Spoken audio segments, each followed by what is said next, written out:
हिंदवी स्वराज्याचे सरसंस्थापक छत्रपती शिवरायांना मानाचा मुजरा करतो।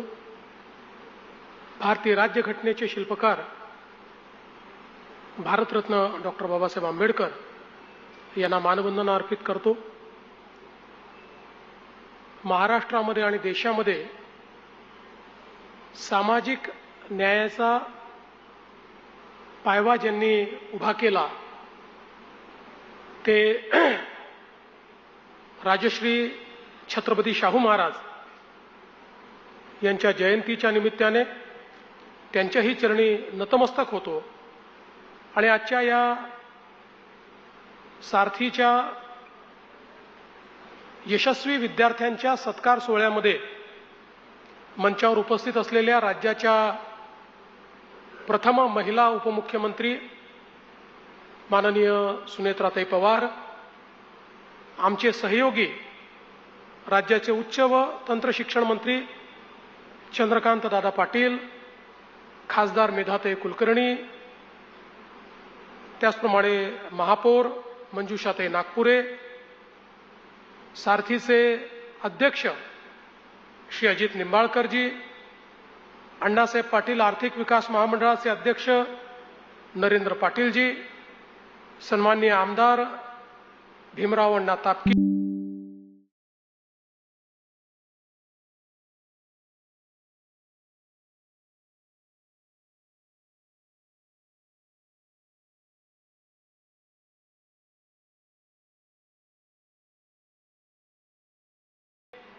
राहुलजी कुल, बापूसाहेब पठारे, अभिमन्यूजी पवार, विक्रम काकडे, त्याचप्रमाणे नियोजन सचिव श्रीमती शैला, श्रीमती शीतल उगले, श्री मधुकर कोकाटे, श्री उमाकांत दांगट, डॉक्टर नवनाथ पासलकर, श्री महेश पाटील, श्री गजानन पाटील, या ठिकाणी उपस्थित सर्व सारथीचे यशस्वी विद्यार्थी आणि उपस्थित सर्व त्यांचे पालक, भगिनी आणि बंधूंनो, आज अतिशय आनंदाची गोष्ट आहे की सारथीच्या विविध उपक्रमांच्या माध्यमातून ज्या लोकांनी त्याचा उचित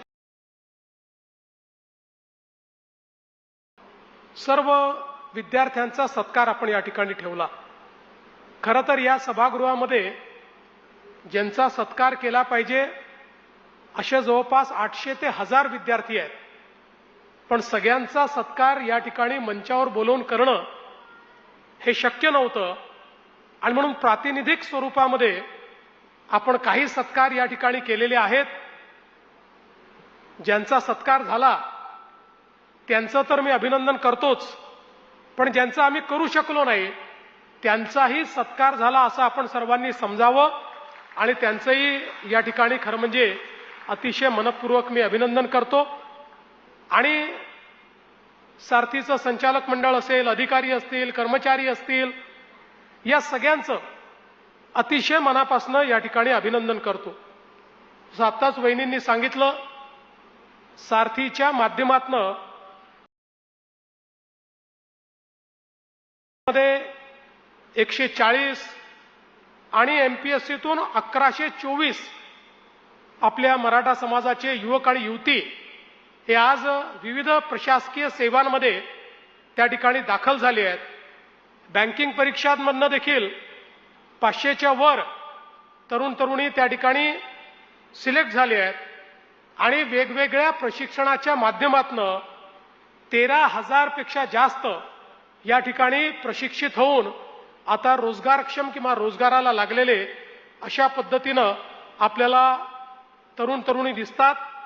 जवळपास 2 लाखापेक्षा जास्त लोकांचं प्रशिक्षण हे सारथीच्या माध्यमातून या ठिकाणी झालेलं आहे।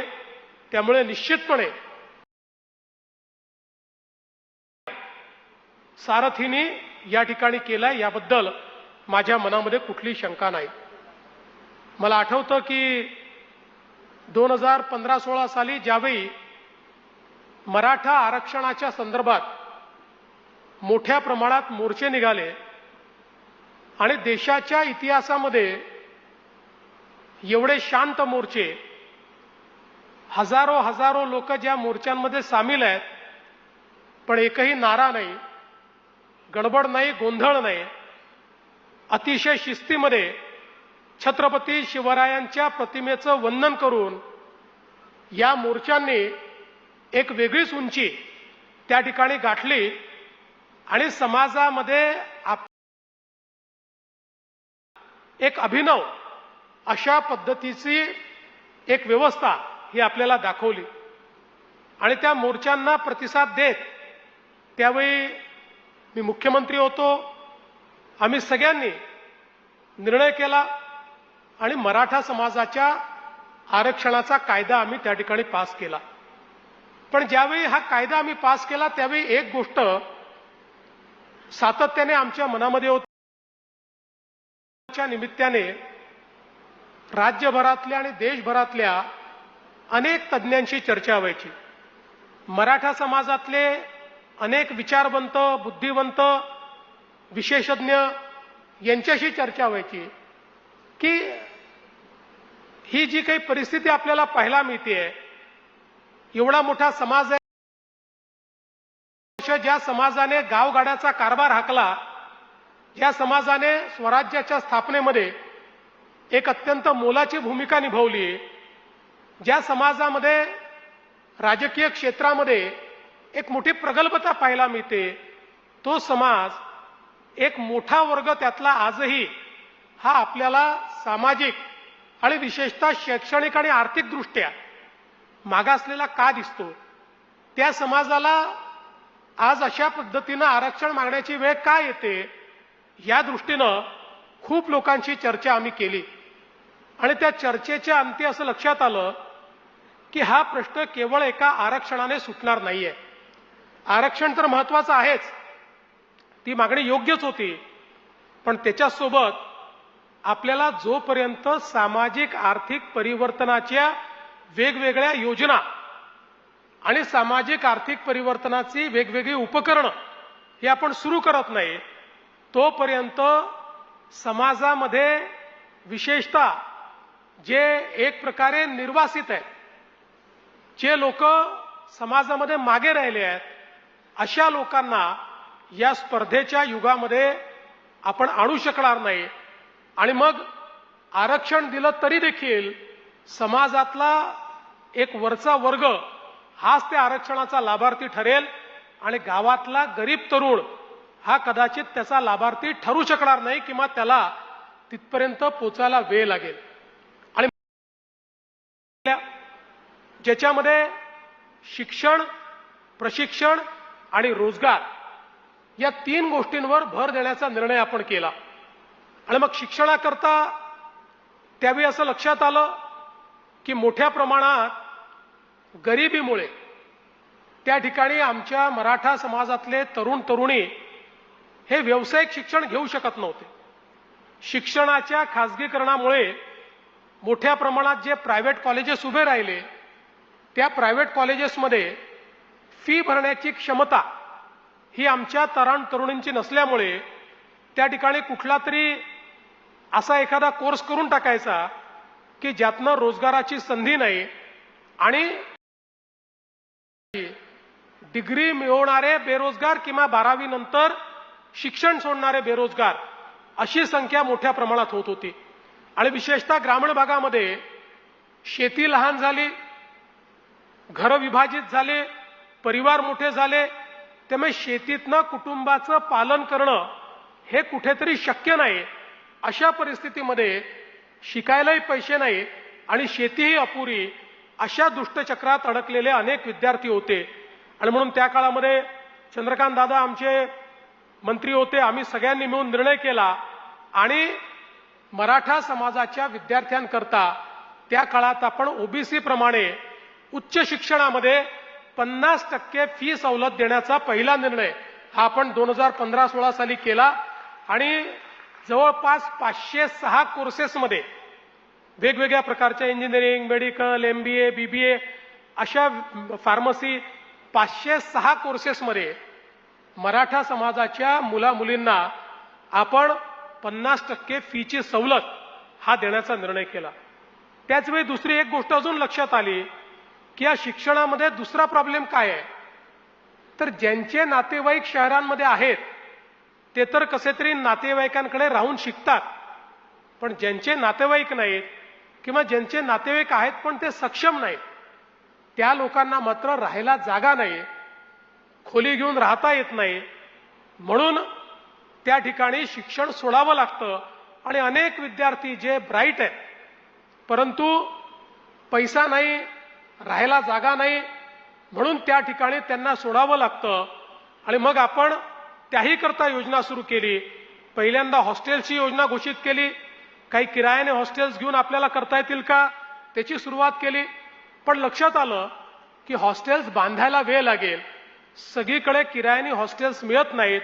आणि मग आपण त्या ठिकाणी भाऊसाहेब पंजाबराव देशमुख निर्वाह भत्ता योजना सुरू केली. आणि त्या योजनेच्या अंतर्गत विद्यार्थ्यांना त्या ठिकाणी शहरामध्ये राहण्याकरता त्यांच्या खोलीचं भाडं, त्यांच्या जेवणाचा खर्च आणि त्यांच्या पुस्तकांचा खर्च हा देण्याकरता योजना सुरू करून 60,000 रुपयापर्यंत त्या ठिकाणी विद्यार्थ्यांना तो खर्च देण्याची सुरुवात आपण केली, की जेणेकरून फी देखील अर्धी झाली पाहिजे, राहण्या खाण्याचा खर्च देखील मिळाला पाहिजे आणि त्यातनं चांगल्या पद्धतीनं विद्यार्थ्यांना शिकता आलं पाहिजे. अशा प्रकारचा प्रयत्न आपण सुरू केला.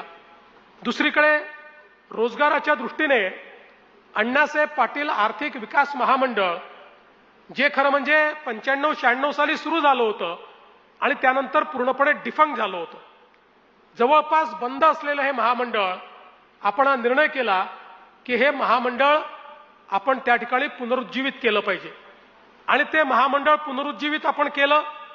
आणि नरेंद्र पाटीलजी, जे स्वर्गीय अण्णासाहेब पाटील ज्यांनी पहिल्यांदा मराठा आरक्षणाकरता बलिदान केलं, त्यांचे चिरंजीव नरेंद्र पाटलांनाच आपण त्याचं अध्यक्ष केलं. आणि मोठ्या प्रमाणात आपण त्याच्यामध्ये व्याज सवलतीची योजना आणली. आणि मला सांगताना आनंद वाटतो की आज जवळपास 2.25 लाखापेक्षा जास्त उद्योजक हे अण्णासाहेब पाटील आर्थिक विकास महामंडळाने तयार केले. कारण आपण त्याच्यामध्ये हे सांगितलं, यापूर्वीचा अनुभव असा होता की आपण महामंडळ तयार करायचो, त्याच्यामध्ये मुलं कर्ज घ्यायचे, दुर्दैवाने ज्या गोष्टीकरता कर्ज घेतलाय त्याच्यावर वापरायचे नाहीत आणि मग ते परतही करायचे नाहीत, कारण कुठेतरी वेगळीकडे ते खर्च केलं असायचं. एक औपचारिकता अशा पद्धतीची महामंडळ होती. आम्ही विचारपूर्वक सांगितलं की महामंडळाला कर्ज देण्याचा अधिकार तर देऊ, पण ते कर्ज बँकेतनं घेऊ. म्हणजे मग बँकेमध्ये जर कर्ज मागायचं असेल तर त्या ठिकाणी प्रोजेक्ट रिपोर्ट तयार करावा लागतो, त्याकरता सर्वे करावा लागतो, त्याकरता तुमच्याकडे व्यवस्था आहे की नाही ती दाखवावी लागते. हे सगळं करून जर एखाद्याने कर्ज घेतलं तर तो उद्योगावरच आपलं कर्ज खर्च करतो आणि त्याचा जो व्याज आहे ते व्याज मात्र आपण अण्णासाहेब पाटील आर्थिक विकास महामंडळातनं भरून बिनव्याजी कर्ज हे उपलब्ध करून द्यायचं आणि त्यातनं उद्योजक तयार करायचे. आणि मला आनंद आहे की नरेंद्र पाटलांनी गावोगावी दौरा केला आणि प्रत्येक ठिकाणी बँकांच्या आम्ही बैठका घ्यायचो, बँकांना टार्गेट द्यायचो. आणि आज जवळपास या ठिकाणी मला आनंद आहे की 2.25 लाख आपले उद्योजक हे आपण तयार करू शकलो. आणि वर्षाला केवळ व्याजापोटी 1500 कोटी रुपये आपण भरतो आणि जवळपास 7,500 कोटी रुपयाचं कर्ज हे आपण अण्णासाहेब पाटील आर्थिक विकास महामंडळाच्या माध्यमातून वेगवेगळ्या उद्योगांकरता त्या ठिकाणी उपलब्ध करून दिलं. हे सगळं करत असताना एक गोष्ट अजून आमच्या लक्षात आली की आपल्याला जर या ठिकाणी शिक्षणामध्ये, स्पर्धा परीक्षांमध्ये, प्रशिक्षणामध्ये, कौशल्य प्रशिक्षणामध्ये जर मराठा समाजाचा टक्का वाढवायचा असेल तर त्याकरता आपण ज्यावेळेस बार्टीची सुरुवात ही आपल्या अनुसूचित जातीकरता केली आणि त्यावेळेस लक्षात आलं की मॉडेल चांगलं आहे, या मॉडेलचा उपयोग आपण केला तर आपल्या समाजाकरता एक वन स्टॉप शॉप असला पाहिजे की कुठे जायचं. मुलांना माहिती असतं, काय करायचं माहिती नसतं. वन स्टॉप शॉप अशी एक संस्था उभी केली पाहिजे की जी संस्था प्रशिक्षण पण देईल, जी संस्था त्या ठिकाणी वेगवेगळ्या प्रकारचा अभ्यासक्रमाकरता तुमची तयारी पण करून घेईल, जी संस्था वेगवेगळ्या प्रकारे कौशल्य देखील आपल्याला देईल. आणि मग त्याकरता आपण सदानंद मोरे साहेबांची एक कमिटी तयार केली त्या कमिटीने एक आपल्याला रिपोर्ट दिला आणि त्या रिपोर्टच्या आधारावर आपण सारथीची निर्मिती केली. मला आठवतं की त्यावेळी जी मराठा समाजाची उपसमिती होती, आमचे चंद्रकांत दादाच त्याचे अध्यक्ष होते आणि त्यांच्या अध्यक्षतेखाली या उपसमितीच्या माध्यमातून आपण निर्णय केला आणि आपण सारथीची स्थापना केली. आणि 2018 साली सारथीची स्थापना करत असताना आपल्या मनामध्ये त्यावेळी हीच भावना होती की यातनं स्पर्धा परीक्षांमध्ये मराठा समाजाचा टक्का वाढला पाहिजे. आत्ताच निंबाळकर साहेबांनी जे सांगितलं मला अतिशय आनंद आहे. ते असं म्हणाले की 2-4 वर्षातनं किंवा 2-3 वर्षातनं एखादा विद्यार्थी हा UPSC मध्ये आपल्याला त्या ठिकाणी दिसत होता. आज दरवर्षी सारथीमुळे इतके विद्यार्थी या ठिकाणी UPSC मध्ये MPSC मध्ये दिसत आहेत. मुलं PhD करतायत, वेगवेगळ्या प्रकारचं प्रशिक्षण हे त्या ठिकाणी प्राप्त करतायत. मी खरं म्हणजे निंबाळकर साहेब आणि त्यांच्या टीमचं मनापासून अभिनंदन करेन की त्यांनी वेगवेगळ्या प्रकारचे उपक्रम हे सारथीच्या माध्यमातून सुरू केले आणि आज केवळ स्पर्धा परीक्षांपुरतं मर्यादित नाही. स्पर्धा परीक्षा तर महत्त्वाच्या आहेतच. आज UPSC मध्ये, MPSC मध्ये, बँकिंग एक्झाम मध्ये आपली मुलं अत्यंत उत्तम त्या ठिकाणी पास होत आहेत, वेगवेगळ्या पदांवर चालली आहेत. ही तर आनंदाची गोष्टच आहे. पण त्यासोबत आजच्या परिस्थितीमध्ये आपण जर बघितलं तर ज्या प्रकारे जग बदलत आहे, सरकारी क्षेत्रापेक्षा खाजगी क्षेत्र महत्त्वाचं होत आहे. खाजगी क्षेत्रामधल्या नोकऱ्या या जास्त उत्पन्न देणाऱ्या आहेत, पगार देणाऱ्या आहेत. त्याच्याकरता वैशिष्ट्यपूर्ण प्रशिक्षणाची आवश्यकता आहे. आपण तंत्रज्ञानाच्या जगात गेलो आहोत. तंत्रज्ञानाच्या जगामध्ये तंत्रज्ञान नाकारून कोणीच पुढे जाऊ शकत नाही. तंत्रज्ञान हे थांबवता येत नाही. त्या तंत्रज्ञानामध्ये आपल्याला निपुणच व्हावं लागतं आणि म्हणून अशा पद्धतीनं मग कम्प्युटर असेल, AI असेल, या प्रत्येक गोष्टीमध्ये आता वेगवेगळ्या पद्धतीनं या ठिकाणी ज्या काही व्यवस्था उभ्या राहिल्या आहेत, ज्या काही संधी उभ्या राहिल्या आहेत, त्या संधीमध्येही आपल्या तरुणांना कसं निपुण करता येईल. आणि मग आपण जर बघितलं आज शेतीच्या क्षेत्रामध्ये महाराष्ट्र सरकारने, हे आपलं पहिलं सरकार आहे की ज्यांनी आर्टिफिशियल इंटेलिजन्सचा उपयोग सुरू केला आणि शेती क्षेत्रामध्ये आपण त्या ठिकाणी महाविस्तार नावाचा ॲप तयार केला.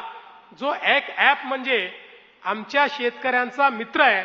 शेतकरी आपल्या भाषेमध्ये, मराठीत, हिंदीत, अगदी आमचा आदिवासी शेतकरी भिली भाषेमध्ये त्या ॲपवर प्रश्न विचारू शकतो आणि कुठलाही प्रश्न त्यांनी विचारला, पीक पद्धतीच्या बाबतीत, क्रॉपिंग त्याच्यावर, किडीच्या बाबतीत, कीड व्यवस्थापनाच्या बाबतीत, काय मी वापरलं पाहिजे, इतकंच नाही तर त्यांनी साधा त्याचा एक फोटो काढला पिकाचा की त्याचं एनालिसिस करून त्याला त्या ठिकाणी माहिती मिळते की त्या पिकाची परिस्थिती काय आहे, त्याकरता त्यांनी काय वापरलं पाहिजे, कीड येण्याचे चान्सेस किती आहेत, असले तर काय वापरलं पाहिजे. अशा पद्धतीनं शेतीमध्ये आज आर्टिफिशियल इंटेलिजन्सचा उपयोग आपण सुरू केला. मला सांगताना आनंद वाटतो की जवळपास 50 लाख शेतकरी आता या महाविस्तार ॲपवर ऑनबोर्ड झाले. पण आज आवश्यकता आहे शेती क्षेत्रामध्ये मेकनायझेशन करण्याची, प्रशिक्षण देण्याची. आणि आमच्या सारथी संस्थेने सगळ्यात महत्त्वाचं काम काही चालू केलं असेल, पुढच्या काळामध्ये शेतीचं क्षेत्र हे ड्रोनच्या माध्यमातून पूर्णपणे बदलणार आहे. ड्रोन ही एक अशी व्यवस्था आहे की ज्याच्यामुळे शेतीच्या क्षेत्रामध्ये आज आपण पाहतोय की शेतमजूर हे मिळत नाहीत, पाहिजे त्या प्रमाणात उपलब्ध होत नाहीत, छोट्या शेतीमध्ये अनेक वेळा परवडत नाही. पण ड्रोनच्या माध्यमातून आज शेतीचं क्षेत्र इतक्या मोठ्या प्रमाणात बदलत आहे आणि म्हणून शेती क्षेत्रामधले ड्रोन पायलट देण्याचं प्रशिक्षण देखील आता सारथीने सुरू केलेलं आहे की ज्या माध्यमातून जर गावोगावी आपण हे तयार केले तर या ड्रोन पायलटच्या माध्यमातून शेतीमधल्या अनेक गोष्टी त्या ठिकाणी सर्व प्रकारची फवारणी असेल, सर्व प्रकारची, एवढंच नाही तर ड्रोन कॅमेऱ्याचा उपयोग करून शेतीची परिस्थिती काय आहे, वातावरणाच्या बदलाचा काय त्याच्यावर परिणाम होणार आहे, अशा सगळ्या गोष्टी म्हणजे सर्व प्रकारचं AIचं इंटेलिजन्स हे गावातला आमचा जो तिथला तरुण आहे हा तरुण त्याचा वापर करून आणि शेतकऱ्यांना देऊ शकेल. अशा प्रकारचे कोर्सेस देखील अनेक हे आता या ठिकाणी सुरू झालेले आहेत. वेगवेगळ्या प्रकारे ज्या लँग्वेज लॅब आपण सुरू केलेले आहेत, ज्या टूल लॅब आपण सुरू केलेले आहेत, कारण आपल्याला माहिती आहे की आपला महाराष्ट्र जो आहे हा महाराष्ट्र एक प्रकारे देशाचं मॅन्युफॅक्चरिंग हब आहे आणि म्हणून देशाच्या मॅन्युफॅक्चरिंगमध्ये आज सर्वात जास्त कौशल्य प्रशिक्षित अशा प्रकारचे मानव संसाधनाची आवश्यकता आपल्याला आहे. त्या संदर्भात देखील काम आता आपल्या इथे सारथीच्या माध्यमातून सुरू झालंय आणि म्हणून सर्व प्रकारचं प्रशिक्षण हे आपल्या विद्यार्थ्यांना मिळालं पाहिजे. या दृष्टीनं सारथीची स्थापना करून आपल्या मराठा समाजातल्या शेवटच्या व्यक्तीपर्यंत सर्व प्रकारच्या संधी या पोहोचवण्याचं काम आपण करतोय आणि म्हणून मला या गोष्टीचा आनंद आहे.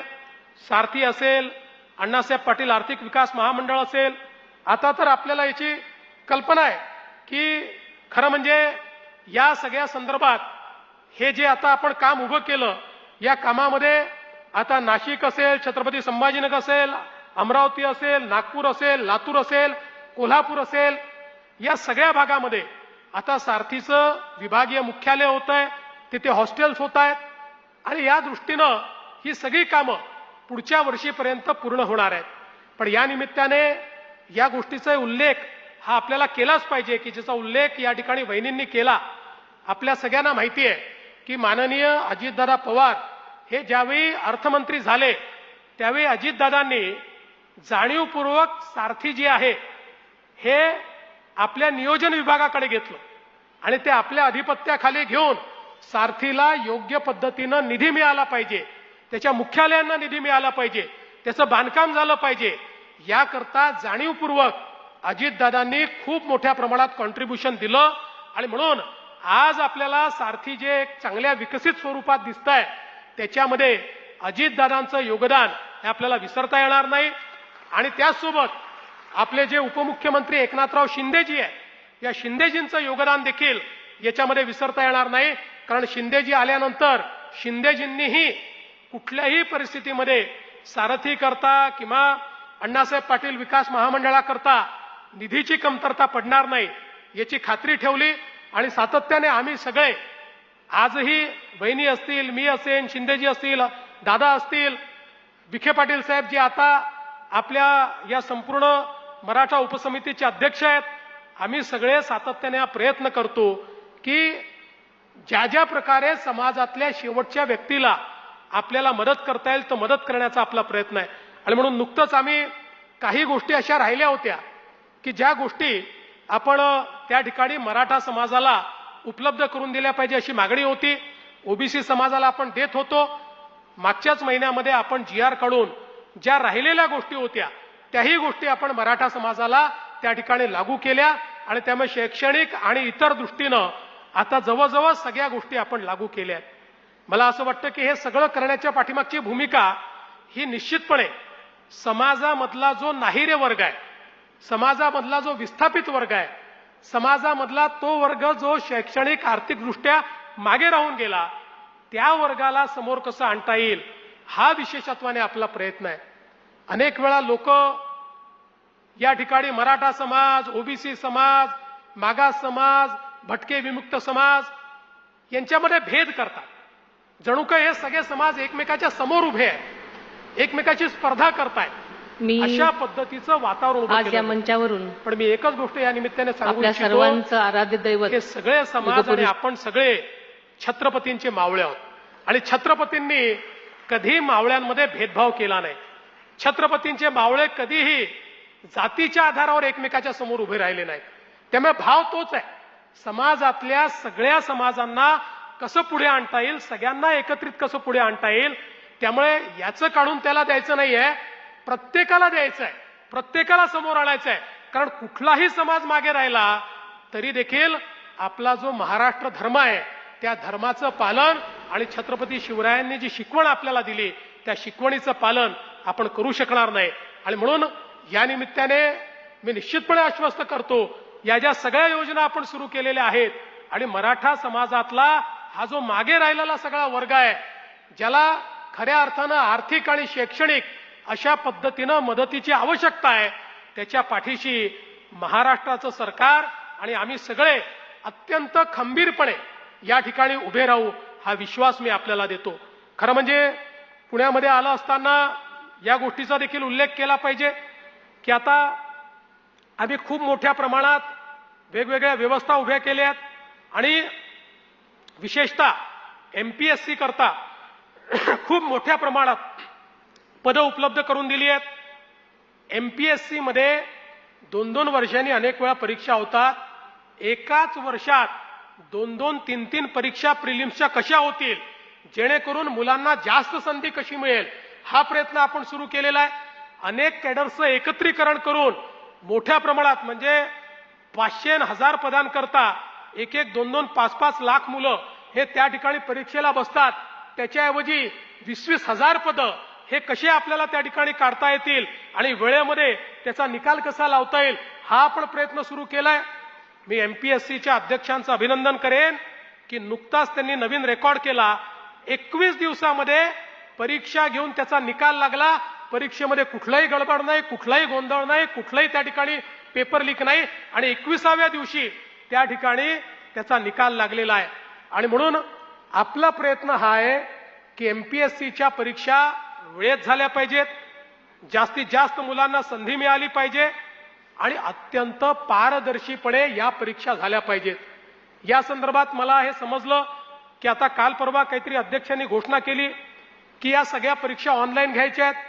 त्याच्यामुळे काही तरुणांमध्ये अस्वस्थता निर्माण झाली।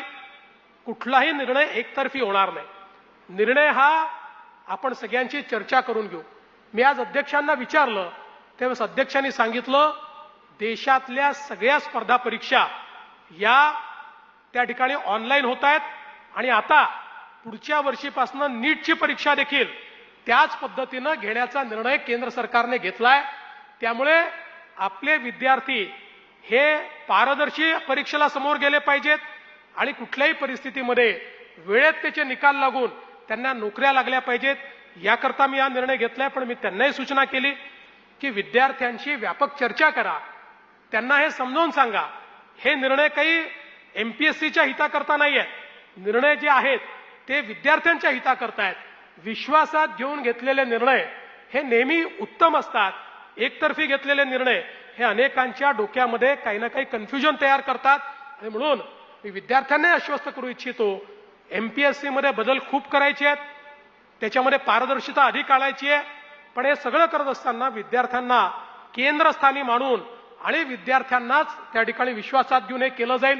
फक्त या निमित्ताने मला एवढंच सांगायचं आहे, अनेक वेळा कोचिंग क्लासेसचे लोक काहीतरी त्यांच्या ज्या काही अपेक्षा आहेत किंवा त्यांचं जे काही सेटअप आहे हे सेटअप डिस्टर्ब झाल्यामुळे या ठिकाणी जे आंदोलन उभी करतात ती मात्र करणं योग्य नाही आहे। त्यांनाही माझं सांगणं आहे की तुमचं काम हे मुलांना प्रशिक्षित करणं आहे, मुलांना त्या ठिकाणी वापरणं हे तुमचं काम नाही आहे। त्यामुळे अशा पद्धतीनं जर मुलांचा वापर कोणी करणार असेल तर ते देखील योग्य नाही आहे। हा राजकीय विषय नाही, आपल्या मुलांच्या भविष्याचा आणि भवितव्याचा विषय आहे। आज मला सांगताना आनंद वाटतो आपण निपुण सेतू सुरू केला आणि निपुण सेतूच्या माध्यमातून खरं म्हणजे आता लाखो मुलं परीक्षेला बसतात, त्यातले 1000 मुलं त्या ठिकाणी कुठेतरी नोकरीला लागतात।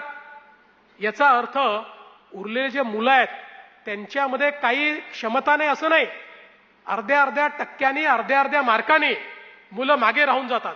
आणि म्हणून आपण निर्णय केला हे जे त्या ठिकाणी पात्र झाले नाहीत पण शैक्षणिक दृष्ट्या बौद्धिक दृष्ट्या पात्र आहेत, जागा कमी आहेत पण त्यांना त्या ठिकाणी कमी जागा असल्यामुळे त्यांना त्या नोकऱ्या मिळाल्या नाहीत, यांच्याकरता निपुण सेतू आपण तयार करतोय। त्या सगळ्यांची त्या ठिकाणी यादी ही आपल्या वेबसाईटवर असेल आणि त्या सगळ्यांची यादी आपण वेगवेगळ्या इंडस्ट्रीमध्ये पाठवू आणि त्यांना सांगू हे सगळे मेधावी लोक आहेत, हे सगळे हुशार लोक आहेत, हे सगळे तज्ज्ञ लोक आहेत, हे सगळे प्रशासकीय अधिकारी बनू शकण्याची क्षमता असलेले लोक आहेत। त्यामुळे तुमच्याहीकडे ज्या जागा निघतात त्या जागांमध्ये तुम्ही यांना घ्या आणि तुम्ही जर यांना घेतलं तर तुमच्या प्रशिक्षणाचा खर्च हा राज्य सरकार त्या ठिकाणी देईल। अशा पद्धतीनं वेगवेगळ्या पद्धतीनं हा निपुण सेतू देखील आपण सुरू करतोय। त्यामुळे जे स्पर्धा परीक्षांमध्ये त्या ठिकाणी चांगले मार्क मिळवूनही त्यांना ती जागा कमी असल्यामुळे जागा मिळत नाही, अशाही तरुणाईला त्या ठिकाणी एक मार्ग मिळाला पाहिजे, हा आपला प्रयत्न आहे। या निमित्ताने मी आज सारथीच्या कार्यालयाला त्या ठिकाणी भेट दिली।